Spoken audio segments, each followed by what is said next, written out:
Welcome back, everybody, to another episode of World 1-1 Podcast. I am your host, Larry the Bearded Wonder. Joining me, as always, is my partner in crime, Eddie. Yo. Needs to be cleaned up on the top there. You're getting fuzzy again, V. Yeah, I was feeling my hair, and I'm like, yeah, I need to clean this up. But I'll probably let it grow just for a little bit more, then go get it back cut bald. Your white headphones are a stunning contrast to your lovely black bald head. I know. It is. Thank you, Sony. That's all I can say. That's all I can say. Shit. So, Eddie, what have you been playing since we last convened this disaster? Well, I've been playing more Octopath Traveler. Just finished up chapter 2 for the Rowan. Man, I was like, okay, I know I could make it through this boss. I just got to make sure that I do the right stuff. And fate had it that I was able to beat him in one sitting. It took me probably about 15 minutes to beat him, but it really wasn't that hard or anything. So now that I finished beating him, I'm probably going to try to go back to that dungeon and level up, because it seemed like the money and the experience were high. So I'm probably going to see if I could grind there with my other characters. Cause sometimes when you defeat a dungeon, you could go back and, like level up and get some of that stuff that you missed. So I'm gonna see if I could go there and level up for that. Other than that, played Ikaruga, picked up, Dead Cells, the physical copy, so waiting for Amazon to ship that out to me. For PS4, played Knack. Which platform? Of course, Switch. I say that's really, it's so the smart place to get it, because it was so designed to feel at home on Switch. I don't feel like dealing with 16,000 installations and updates on PS4. I need to play this when I'm ready on the go, and I need something to waste my time. Dead Spell's going to take that time.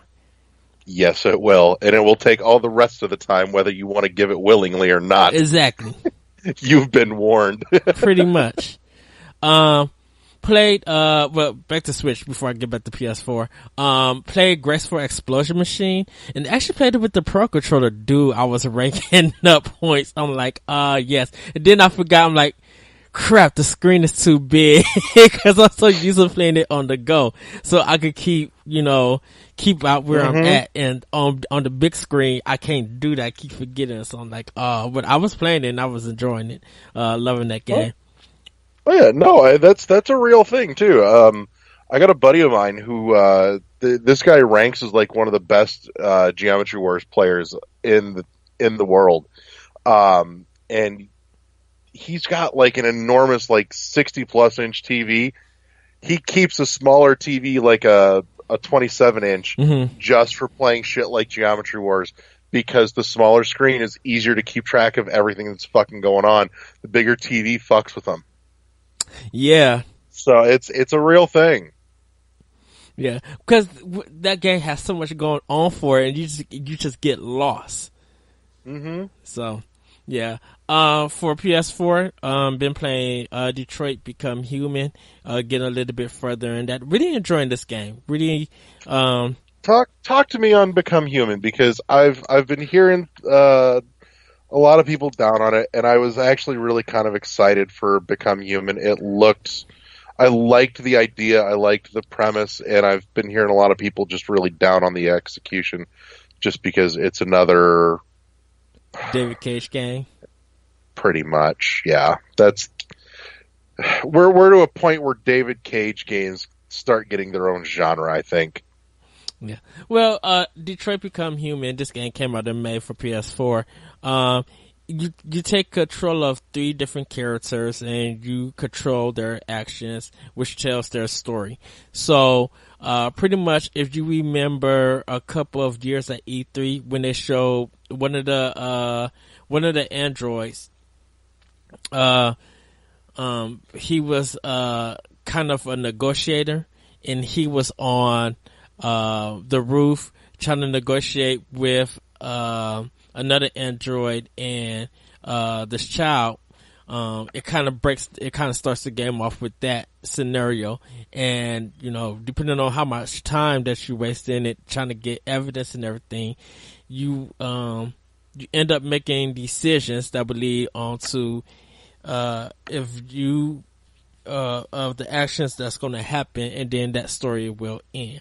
And so for me, I was able to save the girl, but I ended up killing me and their helper.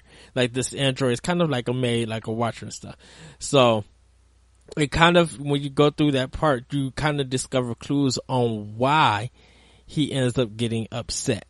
And you're like, okay, wow. And then it goes into the next story where it's this female, where all the controversy came out, about, the little girl and the father and stuff like that. All of that controversy, where you end up making a decision later on with that, what to do. And then it's, one of the characters who becomes a rebel later on in the game. You find out his story, and he's kind of, in a way, a son to his caretaker, or to the person that he's watching over. Right on. Oh, what was that? That's my computer being fucking weird. Like, it's putting some sound out, like the Skype call through my headset, and it's putting other shit that I don't want playing that starts playing, apparently, through just the monitor speakers. Oh, wow. So, don't do that. So you kind of end up finding his story and why he becomes a rebel, at that part. Right now I'm at, I just finished the part where the guy, his caretaker, something ended up happening to him. He's now got to get his parts back, and now he's about to, I guess, go into the world and become this rebel. And then I'll go on and start the other two stories and get through that. So, your decisions and stuff can change at any time, and it unlocks different paths that you don't know. So when you get done with that chapter or with that story point, they showed you like what you all did. So when you go back, you can make sure to make this other decision if you want to unlock everything. But it's a really fun game. Really makes you think. And you kind of see the same old humans hitting androids, because they fear that they're going to take over their jobs and stuff like that. So it has that feeling to it and everything. So, one of the main things that deals with right now, the female, android and, the negotiator, is that the humans take this guy, kind of sniff like this red crystal, and it's kind of like their crack cocaine. It's like their addictive drug and everything, and it makes them rage out and act out. So you kind of see it use, that people who use them are like kind of these druggies, these low life addicts, and you're supposed to feel bad for them, but you actually don't, in a sense, because it's just like they have so many issues, and their ideal is that they'll use these drugs to run away from these issues, but it mentally brings out their anger and their reasons on why they act out so much. And so you kind of see that, with the controversial part, with the guy, he's sniffing it at one part, and he gets anger at his daughter, because of his mother leaving her and all of these other things. So, don't know why the mother, she was too afraid, and she never took their child or anything. I don't know what happened. She kind of just escaped. And, the father got custody of the girl. So now, he thinks the little girl is blaming him for all of this stuff and all of this trouble. So now it got to a point where he wanted to beat her or kill her. and you have to make a decision of you want to break the code of following the person, or if you want to stay there and let whatever happened to the child happens. Okay. So Overall take here. Is it really as bad as it was made out to be, like the usual David Cage affair, or is it actually better than his usual shtick? it's better than his usual stick. I mean, it sold a million point five, and it got 8.5s and up, so it did good. I think right now, I think with it telling a lot of his stories, if you know how to play a David Cage game, then you'll know how to play Detroit Become Human. It's not about knowing how to play it. It's about whether or not you want to play what he wants you to play. Well, because the thing about it with some of David Cage's stuff is that there's action points that like a long sequence would play, and I haven't came into any long sequence or anything like that yet. Right on. So, anything else been spinning in your disc tray lately? Beat Knack 2, for PlayStation 4. Once again, Sony, it's a good game, but Sony and its developers need to know how to edit. The game was too long at the end. Like, when it should have ended, it should have ended. And I don't know why Sony and its developers keep doing this. Doing a part that's in the present and then making 85% of the game in the past, and then the last 15% of the game they want to catch up to where you actually start the game and then go in the future and end it. Like they did that for Uncharted 4. They did it, well, Uncharted 2 and Uncharted 4, I should say. They did it for Knack 2, and it's just like, why can't y'all just start a game from beginning to end? Because that's a too simplistic style of storytelling. We can't have that. I would never understand. And I haven't played my Xbox One yet, because I haven't hooked it up or anything. Last thing I beat on it was Battlefield Hardlines. So I ended up beating that game on there. So I just need to hook it up and like started playing stuff. I think I'm gonna jump into Mafia 3, cause I own it for PS4 and Xbox One. But I think I'm gonna play more on Xbox One, cause I need kind of an open world game, and I think Mafia 3, would be good for it. So. Right on. So, I've finally had a little time to sit down and play something today, because today was my first day off in like a week solid. I don't mean like a Monday through Friday week. I mean 7 straight days, including no less than 4 open close shifts. Wow. But yeah, we're not going to get into that though. So couple days ago, I did sit down and I played just a touch of Seasons After Fall again. I went back to it. I'd put it down for like a month, because I'd hit kind of like the midpoint in the game, and I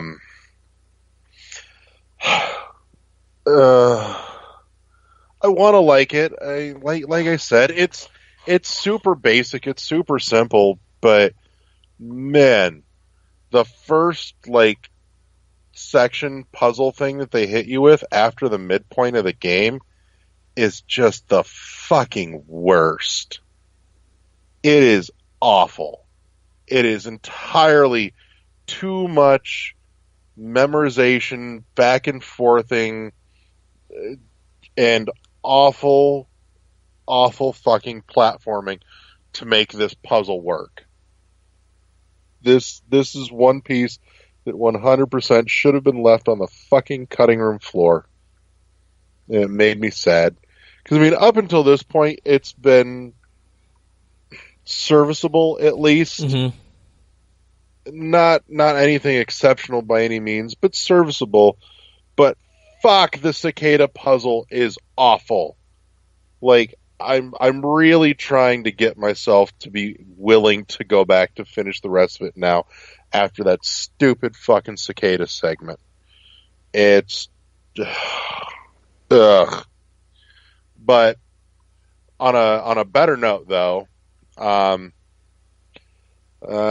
played probably about the first half hour's worth of Octopath. I downloaded the prologue demo, and truth be told, I didn't play it just because I wanted to. I didn't want to have to stop at the 3 hour mark and then wait for the game to come out to pick. And I'm really having a hard time getting myself in the headspace where I can dedicate enough time to actually really sink into Octopath. Yeah. And so I've really only kind of tinkered with about the first half hour, which is basically identical to what I played in the original demo from over a year ago now. I even started with the same character, which was Primrose, and I still like the story. I still am really excited to play it. I've had too much going on to where I don't feel mentally comfortable trying to play it in like 20-minute blocks because it deserves better than that. And lately, that's about all I've had to dedicate to it. So, on a brighter note, though, I actually played a game from start to finish this morning, and then I passed out again. But I picked up and I played all the way through, front to back, Shape of the World on Switch, and I was enjoying it. I like it. It's on a technical level, it's got some problems. There's a couple of sections towards the end where the choice in color palette is less than ideal. It makes it very difficult to figure out what you're doing and where you're supposed to go, which is kind of a shame because it hampered an otherwise really just enjoyable, very casual, very laid back experience.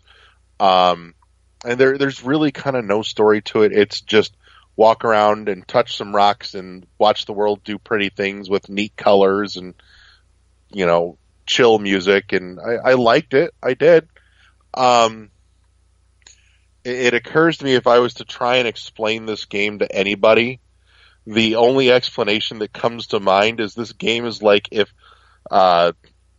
Lisa Frank fucked a drug-addled Bob Ross on a bad acid trip. That's the only way to explain this game. It's like a Trapper Keeper met with Bob Ross, and it's all the weird neon colors, except they're kind of flat, and it's all about nature, sort of. And like I said, just kind of touching rocks and climbing mystery stairs, but it's one of those things that shouldn't be good, but it is. Like, how long did it take you? Well, maybe an hour and a half, 2 hours. It's not long. Wow. It's really not. But it's just long enough to, if you've got a couple hours, if you've got like 2 hours to block out, it's a neat way it's a good one to like play before bed. Not gonna lie. Like, it'll get you into that right headspace to just kind of nod off and happy dreams and everything. I mean, there's no dialogue, nothing's trying to kill you, there's no combat, it is literally just walk around and find the triangles. Wow. But I liked it. Like I said, on paper, it sounds like it should be terrible. But it's more of a game to relax you. It really is, and it does it well. Like I said, it's got some problems. Like I said, the later stages have some poor choices in color palette, which especially hampers things in the caves because everything's already kind of on the dark side, but making everything like a super dark green and a super dark like brown red just was not a good way to go. There's not enough differentiation for a game that has like no textures. It's all flat colors. So, but that aside, I really liked it. It's not going to be for everyone, but for those that are just want kind of like that super chill thing to do for an hour or 20 minutes or whatever, pick up Shape of the World. It's you could find worse things on the Switch to spend your money on. Very I'll, true. I'll give it that. Especially not the floodgates are really opening, and some of the stupid shit, the super stupid shit, is making its way on But to that's the any eShop. console, even PC. It is, but Switch really did hold out for quite a while before it started bleeding through. Because I mean, for almost like a solid 6 months minimum, if it was on the eShop, it was probably worth your money. And now we're getting to the point where we're really starting to see the shovelware make its way in hardcore. But hats off to the first piece of shovelware crap that made it to the Switch eShop. Let's go, Vroom in the night sky. I still But haven't. yeah, I remember I looked at that and was just like, "What in the world is this game?"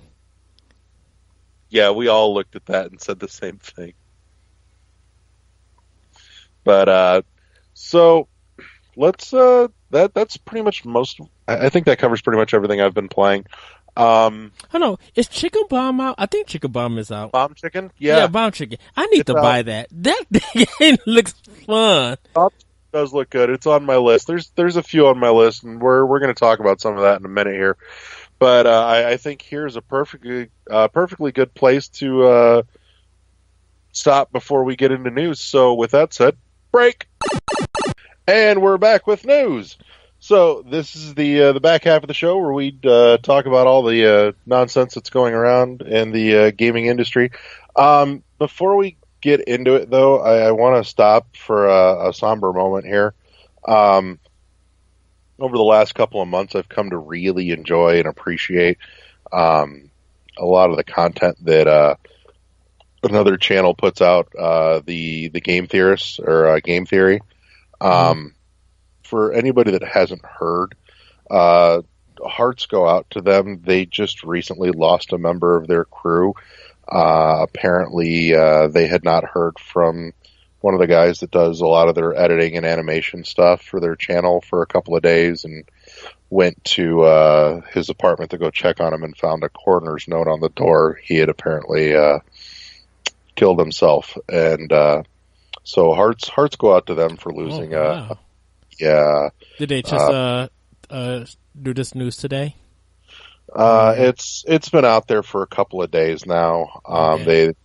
They put out a very heartfelt video, kind of talking about what happened, and a very beautiful tribute to the young man. But hearts go out to them, and if you're struggling with anything of the like, seek help, talk to friends, talk to professionals. The help is there, but that's hard for anybody to deal with.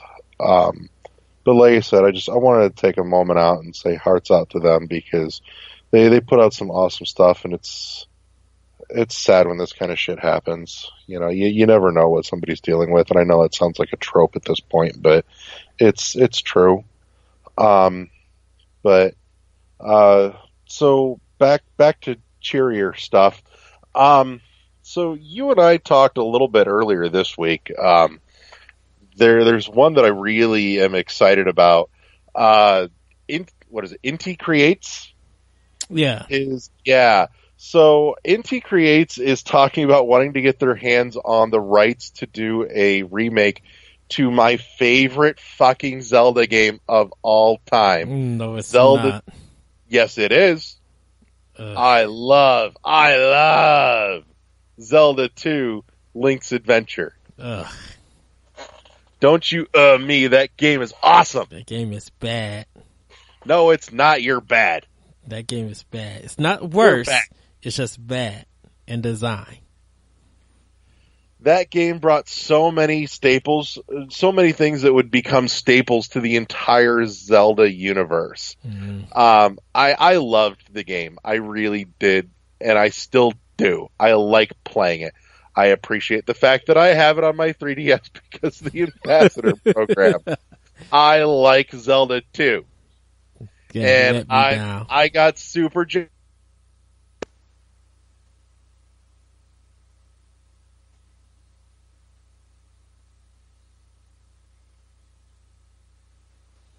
back.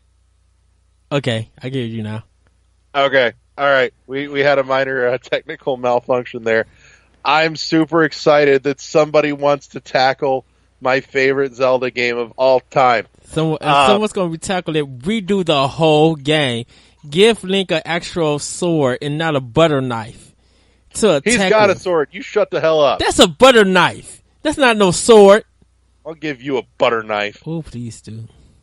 I'm sure.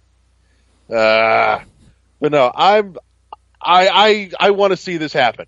So for anybody that doesn't know, Inti Creates was behind Blaster Master Zero, and the hell else did they do? I know they've done one or two other things too. Mighty Number 9. Okay, that's right. Yeah, that of course puts me on edge. No, it wasn't Mighty Number 9. They worked on the Gunvolt stuff. Right, and they did Mighty Number 9. Did they do Mighty Number 9? Yep. Oh. Anti-Race did a lot of stuff. But when you think of recently, like you said, Gunvolt, Mighty Number 9, and some other games, they're like a second tier, like a B tier kind of company, like to help make some games. The Bloodstained Curse of the Moon DLC game that came out, they did that. So Anti-Race have done a lot of games. Okay. But yeah, I'm really hoping that this comes to fruition. I would love to see this. I would love to see somebody update it and make it so that this game gets the love it genuinely deserves. Screw you, Eddie. You know what? There is a person who did a game called Hero Princesses on PC, and it was influenced by the Legend of Zelda games. I would love to see him tackle it. Don't get me wrong. There's other people I would probably prefer to see do it, but there's something to be said for somebody actually having the interest in doing it too. So, I mean, that's got me hype. But who do you go with? Okay, did you keep it with Nintendo? Did you give it to Anti-Creates? Do you think about a different indie game, or do you pull Capcom to the side, smack them across the head, and be like, "Hey, you did past Zelda games. Care to do one more?" Nope. I'll tell you who should do it. You ready for this? Please not Bandai Namco. Oh, fuck no. Fuck no. No. You're going to hear this and you'll be like, yep, that makes total sense. Yep. Yacht Club. Nah. What? Mm-mm. Dude, Shovel Knight has Zelda 2 influence in it. They get it. No, not Yacht Club. Yes. Yacht Club would kill it. Yacht Club is too... I don't think Yacht Club would kill it. Yeah, they would. Right? No, I don't. Shovel Knight tells me they understand Zelda 2. Shovel Knight is a combination of a whole bunch of stuff, but I don't think I don't think I don't think Shovel Knight and Yacht Club is good enough to redo Zelda 2 in the way that it should be done. Only reason why I say that is because I think Zelda 2 will actually need to take a lot of care. And don't get me wrong, Yacht Club and Shovel Knight are perfect for each other, but they only have made one game, and they're still refining that one game, and they haven't started anything new to certify them to be like, okay, we as Nintendo, we're going to trust you with this. I think Nintendo I venture to say that Yacht Club has actually done 3 games. They only really did one. I would call the 3 campaigns standalone games. But they're still under the Shovel Knight banner. 3 games or not, it's still under the Shovel Knight banner, and it used the same foundation of Shovel Knight. So until they make a game that's new game mechanics, new art style, a new IP, new story, or anything like that, those are just expansions of one campaign. They still fall under Shovel Knight. Until Yacht Club decides to do another game in a different art style, gameplay mechanics and stuff, then I could be like, okay, Nintendo, you might want to go. I don't think But see, Nintendo, that's the thing. The three different campaigns for Shovel Knight really are three standalone but games they are, in a but single but series.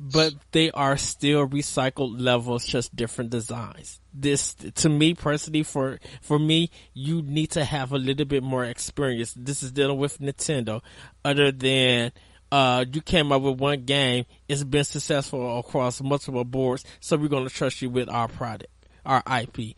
I think they are waiting to see your portfolio build before they trust you with a big game like that. Now, that could be Who separate would you from, put on it?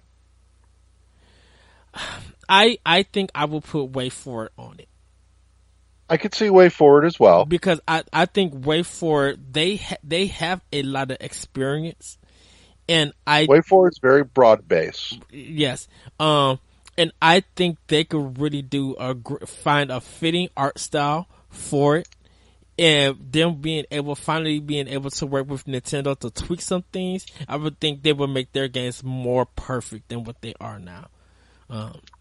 Now, the people be like, well, why did they give it to the company who did Metroid Samus Returns, the remake?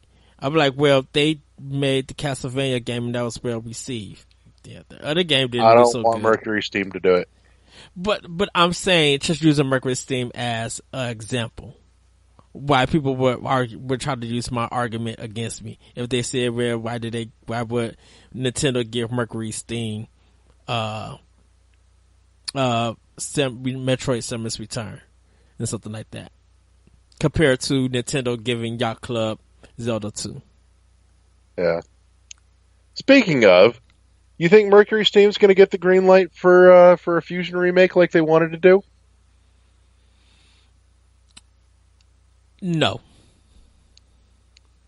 I think it needs to be 2 more years before they do anything like that, because they're Granted, and working. that's fine, give them the time. But do you think that even down the line, that Big N would give them the green light for that project? If they do, I think they're going to do it for a new handheld. So that's why I said they wouldn't do it now.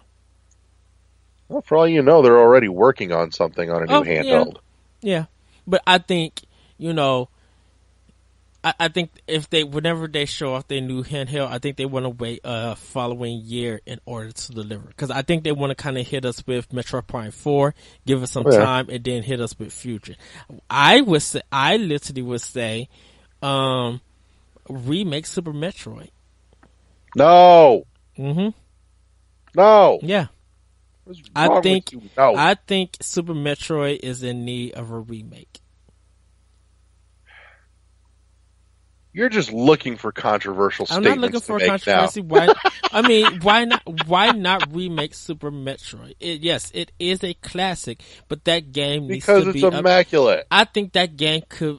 I think visually that game could do more than what the original version is. I think they can improve upon it. I'm not saying that to add anything. I'm just saying remake it as in maybe with a not better art style, but a more detailed of the environments, and kind of like really You just show. want the HD treatment, is what you're getting at. I mean, in probably, but Like, what not. if they brought it up to like what Octopath did with their 2D HD look? No,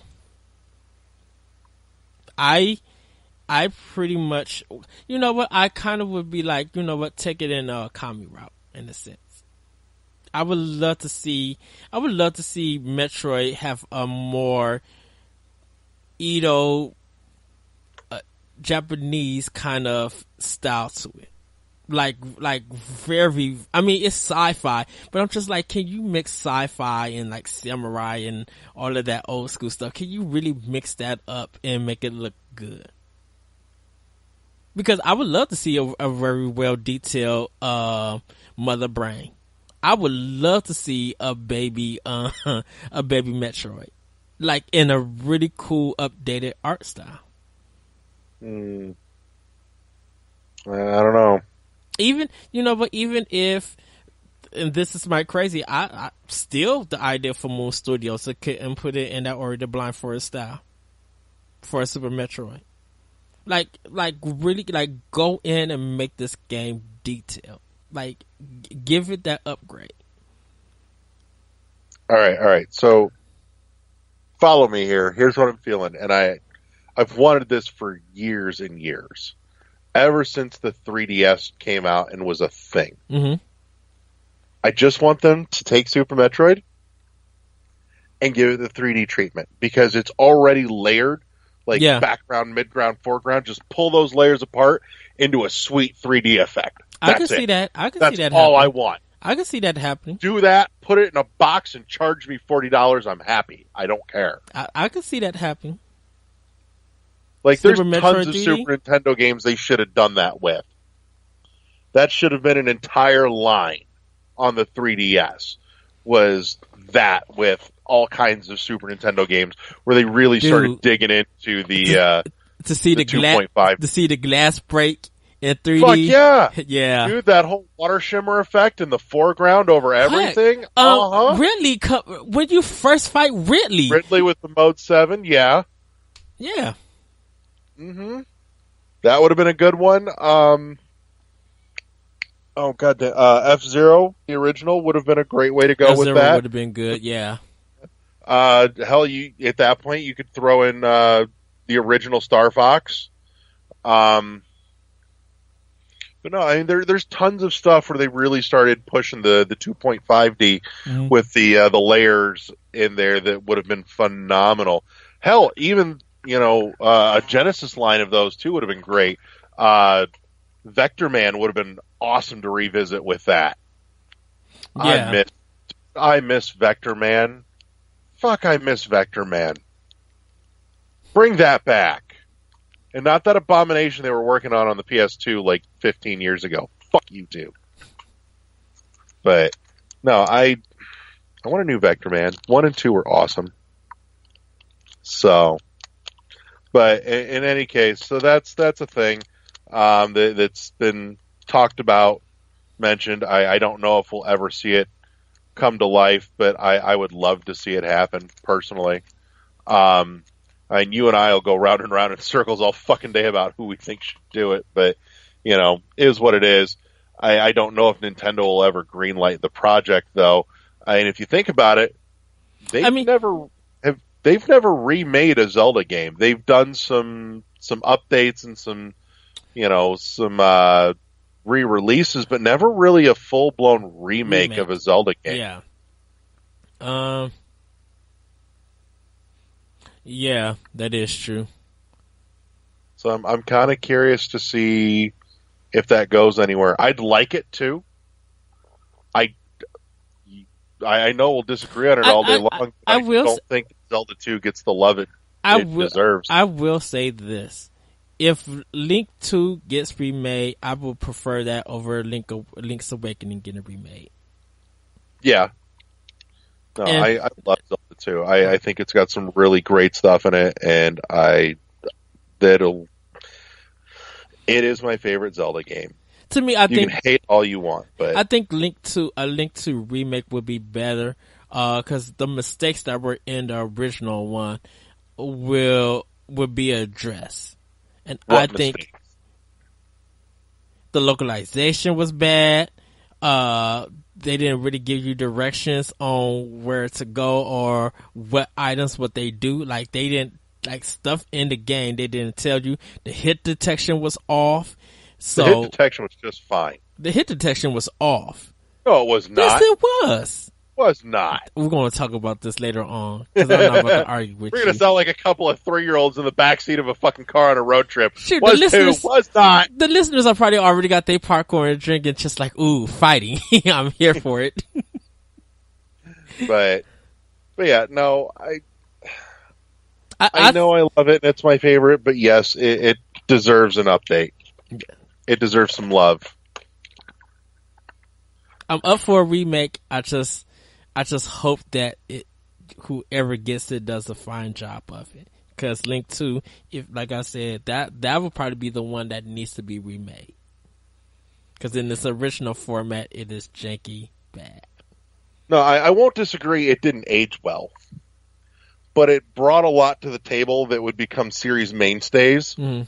and I have a tremendous amount of respect for it. And I don't And hate. dude, I'm sorry, And that game had some awesome fucking music. yes, that is true. Now I don't hate Link 2.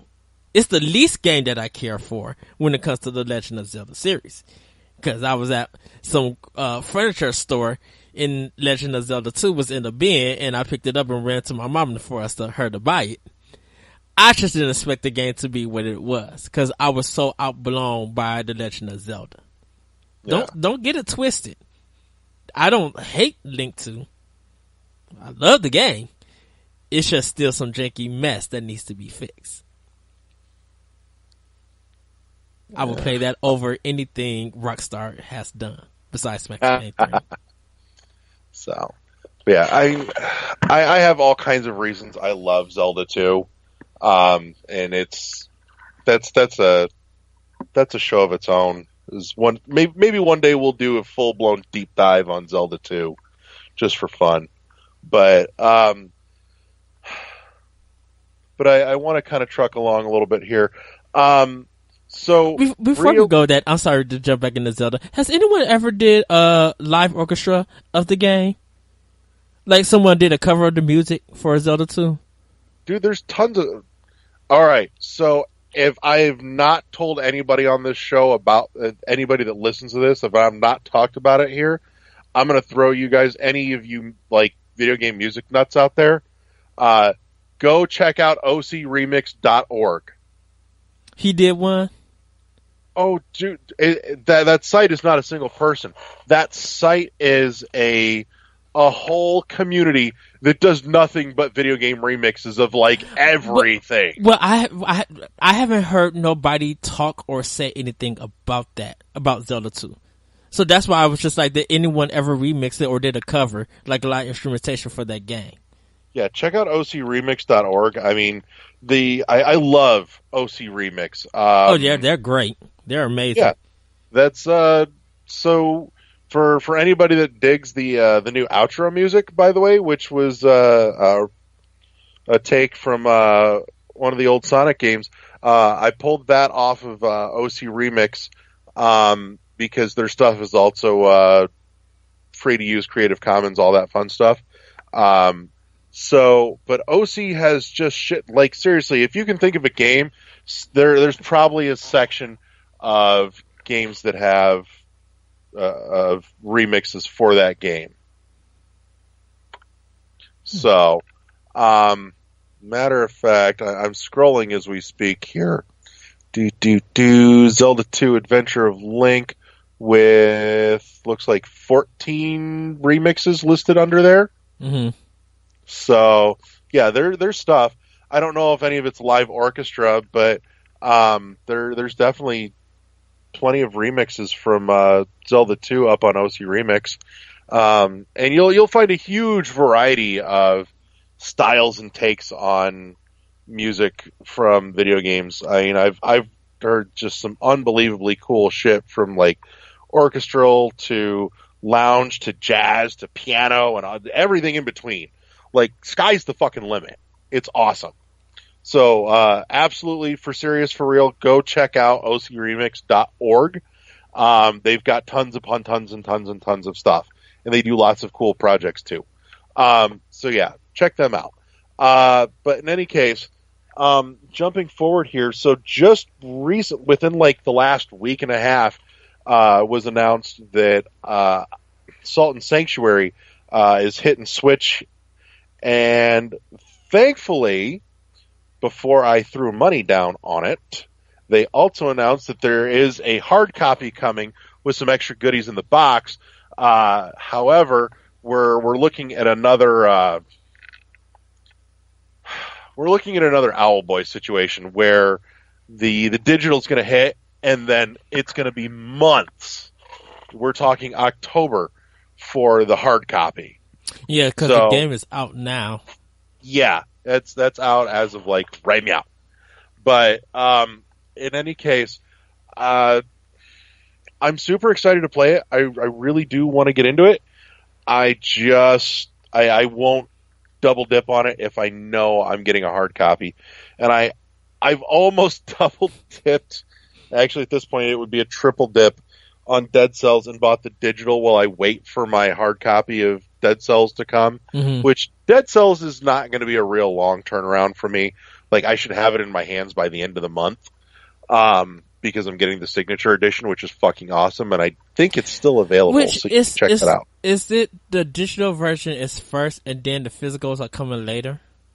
Yeah, digital version's first, physical's like a week behind. Okay, because yeah, I was looking at Nintendo You don't Life. have a long wait. Right. Okay, because Nintendo Life said next week on the 7th that the game is out, and then I think for me, because of Amazon, they was just like the 21st I'll get my copy. Yeah, it's not a long wait. It's not bad. Not like Owlboy was, not like Salt and Sanctuary is going to be. That's good. So, but it's still better than like what happened with Image and Form with SteamWorld Dig 2, where, you know, game's out and then months later they go, oh, here's the physical edition. I'm like, God damn it. So don't get me wrong, I'm glad I bought the hard copy. I love the poster that came in there, and I'm happy to throw money at SteamWorld Dig all day long, but that irks me. I would rather know ahead of time, even if it means it's going to be a long, drawn out, painful fucking wait, like Salt and Sanctuary and Owlboy. But in any case, so that's another one that's coming. I'm also honestly, I'm looking forward to Iconoclast, but I think I'm going to wait just because I've got enough stuff going right now that I don't need to spend money on another game that's going to get put on the back burner, whereas I know it'll still be there. I think the only thing that's going to get me to prematurely buy Iconoclast at this point is if it goes on sale at a decent price, then I will probably snag it. But something in my gut tells me Iconoclast is going to get a hard copy release too. Well, we'll see, because it's the same price as it was on PS4 when it came out, so Right. that's good. I am waiting myself, probably on my payday or later on this month. I'll definitely pick it up. It's on my list to get. Like, I'm double dipping by buying this game. Not so worried about getting a physical, for it, because I think if the PS4 sales were good enough, we would have got a physical. But right now, I definitely would buy, digitally on Switch. I'm just waiting to get paid again. And see how that goes and pick it up. I mean, it's only $20. I'm like, come on, everybody. So, but yeah, that's, super fucking important. Y'all need to check this out. I saw this last night.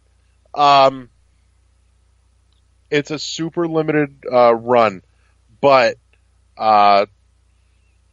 R-Type 3 and Super R-Type are getting a special edition re-release. And I'm not talking like modern console. I mean, they're printing new Super Nintendo cartridges. Yeah, I've seen that. It's fucking sick. You get both games on a single Super cartridge, and it comes in a gorgeous box with all kinds of cool extras. If I wasn't strapped, I would be buying it right now. Who owns the R-Type license? Is IREM still?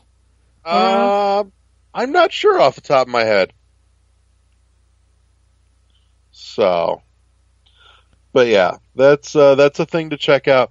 But yeah, I know in North America they're only printing 2,900 copies. That's it. So Must gonna be super gone. short run. Which R-Type was it? The one that it was so much slowdown for Super Nintendo? Was that too? I think they all did at one point, if I remember right. I would love. This just reminds me how much I want, like, a full R-Type collection for my Switch. Oh, it's Jalico who did it. Oh no! So IREM was the publisher in Japan. Jalico published it here in America. Destination Software did it for Game Boy Advance, and in Europe, Zoo Digital published it. But it was developed by Temtex. Right. Interesting. But yeah, so I would love a full R-Type collection on a single cartridge for my Switch, and that means it has to include R-Type Final because R-Type Final was awesome. Can I just get an R-Type collection, arcade collection, or like I would love to have the R-Type series. Come on, Nicholas, you going around getting everybody else's collection stuff. Bring that to Switch or PS4 or whatever. Actually, I would do R-Type on Yeah, I would do it on Switch because it just makes sense turning the system. No, that's a different game. That's Raiden. Yeah, yeah. Raiden's a vertical. R-Type is, and R-Type and Gradius are both horizontal. Bring Raiden also to Switch. I would actually do R-Type on Xbox One. No, I want R-Type on my Switch because it's got that nice long screen. I want it on Xbox One, probably because I want to do 2-player co-op, like online. And I think hopefully they could go in and totally fix do that on Switch. They could, but what's wrong with that?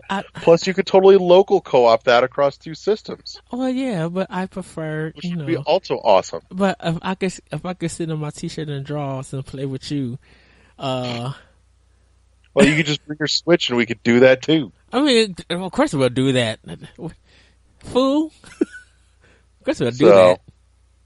But anyways, yeah, it makes me long for a full R-Type collection, but even still, just this reprint is fucking awesome.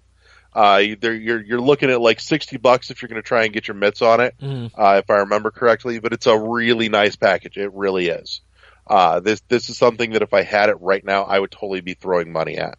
But unfortunately, I think this is one that I'm going to end up missing. Because this would be awesome to have to play on my Superboy. Nice. So, anyways, any new shit you want to cover that we haven't hit on this week? Let's see. Anything? Well, Super Bomberman R celebrated 1 million sales across the world. So they did a bungee jump off a bridge. Some guy did it in a Bomberman outfit in Japan. So, good grief. Kind of showed you that Bomberman R is a hit. The restocks of Octopath Traveler did come back in Japan and was gone within 20 minutes or so. Like, they're sold out again. Shock. So there was a $400 million bet about stock somebody shorted for Nintendo stock. And so I think he ended up losing some because Nintendo, what he had thought it would happen at the Nintendo, it didn't. So there was a turnaround. He shorted the stock and bet against Nintendo on that, and then when Nintendo stock took off again, Homeboy took a nasty hit. Yeah. Which I'm sorry, I'm still gonna laugh at. It's fucking funny. I think next week Overcooked 2 comes out. So I'm definitely looking forward to that. I need to still buy the first one. But I'm looking forward to playing Overcooked 2. It looks so funny. There is video of Monster Hunter Generations Ultimate that you guys could check out. If you want to look at that. Futuristic Combat Racer Grip is speeding towards a November release on Switch. So that's getting a release date. I think Steep got canceled by Ubisoft because we haven't heard nothing about that. At this rate, probably. So, there's new outfits coming to Super Mario Odyssey. Some of the rabbits, the enemies that you fight, the Brutals. Yeah, Harriet hat and Harriet suit is coming to Mario Odyssey, so you can put Mario in that in a dress, and it looks funny. And a big sun hat. It looks funny as ever. A free demo for Yuko's Island Express is available for Switch. Yes, go play this game. This game is fucking awesome. I actually downloaded the demo, so I can't wait to give it. Awesome. I am not afraid to admit I broke down and I double dipped because I bought it digital before I realized there was a hard copy. And then I got super pissed because then I had to buy the hard copy because it's so good. It's so good. Okay. Former Tiny Metal staffer retracts accusations of Kickstarter embezzlement. Toward the end of last year, there was controversy surrounding the funding of the Advance Wars X turn-based strategy titled Tiny Metal. The issue stemmed from Project Phoenix, a 2013 Kickstarter campaign, which raised $1,014,600 from 15,802 backers off the back of the promise it would unite Japan's RPG talent to create the ultimate real-time strategy game. The director and project leader, Hiroki Yura, eventually revealed Project Phoenix had been delayed and explained he would move on to another game with the studio Area 35 to help raise funds so he could finish the project. This new game was Tiny Metal. Although Tiny Metal was released last December, along the way, a former Area 35 employee who worked as a PR manager on the game issued a statement accusing the Yura of embezzling funds from Project Phoenix crowdfunding to produce it. Yura himself went on to clarify that the Project Phoenix funds went into the poorly received alpha build of the Kickstarter game, and he has since used money out of his own pocket along with other means to continue development. In the latest update, the issue has now been resolved in mediation court in Japan. The former employee who made the accusations has now retracted the statement made about the Tiny Metal team using money from the Project Phoenix Kickstarter campaign to fund the game's development. Then he offers the apology. Within this matter now cleared up, Area 35 is focused on a new multiplayer update for Tiny Metal and promises there are more exciting game-related announcements on the horizon. Well then. Kind of find that like, oh, wow, I didn't hear nothing about that, but yeah. Right. NES Classic Mini outsold modern video games hardware in the month of June. So. Saw that. So one last tidbit I want to throw in here real quick before we wrap up. Yes. Starting August 3rd, I know we've talked about a bunch of their stuff before. Limited Run Games is opening up orders for Oxenfree on Switch. It's getting a super pretty holofoil cover art as well as inside case art to go with it. So again, everything Limited Run does is awesome. So absolutely go check it out. You're looking at $35 to get in on that, but that's going live on August 3rd. In other housekeeping news, there is a new video in our unboxing series. Just went up. I finally got around to cracking open my hard copy of Sonic Mania Plus, so you can check that out on the YouTube channel, as it still is, under bits of construction, but we're etching ever closer to finishing that up and getting everything ready. Other than that, I think that just about sums it up. I do want to put a shout out as well to friend and professional funny man Stuart Huff has just launched his brand new podcast called Obsessive Curiosities, and it's fantastic. Go fucking check it out. Go listen to it.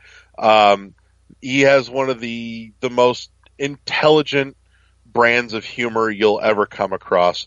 I absolutely love his material, and his show is equally excellent. So go scope that out. Obsessive Curiosities with Stuart Huff. Other than that, you can, of course, always find us at our home on ShoutEngine.com, iTunes, Google Play Music. If you're willing to pardon the dust, you can also check out our YouTube channel as well, World 1-1 Podcast. Other than that, I think I've pretty well wrapped. Eddie, anything? Well, that would be it. You guys have a great weekend.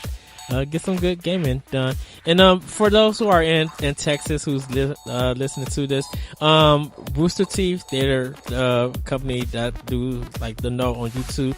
They're having their expo, so RTX. If you guys are going there, hit us up on World 1-1. Like, email us at world11podcast@gmail.com and tell us all about it. If you guys are going or if you went and what you experienced. Right on. Well, in that case, that's it for us, kids. And we'll see you next time on World War One Podcast. Bye, everybody. Good night. Peace.